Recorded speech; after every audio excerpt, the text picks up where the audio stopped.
biggest parts about Terraria is being able to build anything you want. And over the years, since Terraria originally came out, there have been a ton of amazing creations made in the community. Which is why in today's video, we will be taking a look at the best Terraria builds. Before jumping into this video, I want to say a few things real quick. Firstly, if you're interested in playing any of the maps I show in this video, you'll be able to find them in my Discord server. And I even have the world files there as well, so you can play them on mobile. And secondly, I'm basing this video on publicly available maps and videos, so while I'm sure there are some crazy builds only shown off once on a small website somewhere, this video won't be touching on those. With all that out of the way, let's begin. Starting with a map that recently came out, we have the Transmute Workshop. A few months ago at this point, a glitch was discovered that would allow you to spawn in any item, and it was named the Transmutation glitch. But there's one major issue with this glitch, which is the fact it can be very hard to set up, and even harder to actually get the specific item that you want, which is where this map comes in. The Transmute Workshop takes this glitch and turns it into an easy-to-use machine, where all you need to do is enter the ID of the item you want, which you can find on the Item ID wiki, alongside the amount you want, and finally, pull the lever in the middle to get exactly what you put in. What's really neat about this map is that although it is super complex, the creators made a YouTube video fully breaking down how the map works. So technically, if you wanted to, you could try and make something like this for yourself.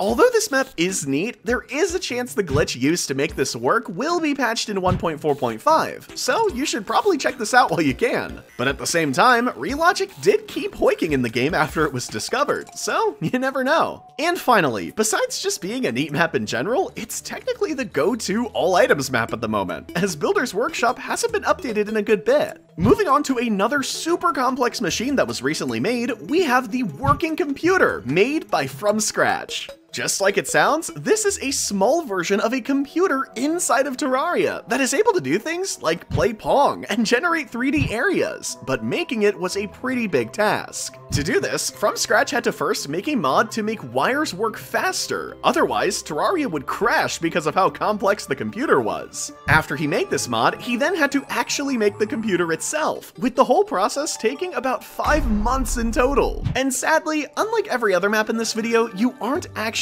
able to download this map for yourself at the moment, but you can check out the creator's original video explaining how it was made, which you can find in the description. Moving on from complex machines and into amazing builds in general, up first, we have the Tree of Life. This is a map that has a giant tree that has multiple buildings in it, alongside an underground part where the tree's roots are meant to be. The tree is meant to have everything you could possibly need, including crafting stations, all NPCs, storage areas, and even has some bits of land built into it. Another amazing tree-related build is the Moon Tree, which is a huge moon-shaped tree with tons of buildings and a lake inside of it. And while the tree builds are already super useful and big, there's another map which does both of these things extremely well, which is the Circa Terra. This is a huge circle build that is meant to show off every aspect of Terraria.